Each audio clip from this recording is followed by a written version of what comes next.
మా డాడీ ఈరోజు అట్టికే బజ్జీ ఏమన్నారండి. మా మమ్మీతో చెప్పి అట్టికే బజ్జీ వేయించిన అండి. ప్రాసెస్ చూసేయండి. శనగపిండిలో ఉప్పు, కారం, కొన్ని వాము వేసి నానబెట్టుకోవాలి. ఒక 2 minutes అయితే సరిపోతుంది. దాన్ని అట్టికాయ ముంచి నూనెలో వేసి డీప్ ఫ్రై చేసుకోవాలి. అట్టికాయ ఒకటైనా తమలపాకు వేస్తే సర్ది కూడా తగ్గుతుంది అన్నారండి మా డాడీ. అనగానే మా మమ్మీ తమలపాకులతో కూడా బజ్జీలు వేసింది. అవి కూడా చాలా క్రిస్పీగా వచ్చినాయండి. దానిలో ఆనియన్ నంచుకొని తినచ్చు, లేకపోతే ఉట్టిగా అయినా తినచ్చు. మేము సాంబార్ రైస్ కోసం అని చేసుకున్నాము. బయట చల్లగా వాన పడుతుంది, నాకు వేడివేడిగా బజ్జీ కావాలి అంటే మా మమ్మీతో చెప్పి బజ్జీలు చేపించినాము. చాలా బాగున్నాయండి బజ్జీలు. మీరు కూడా ట్రై చేయండి.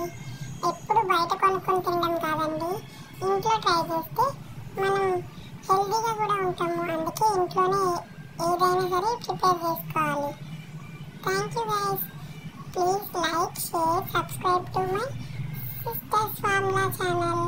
Thank you for your support.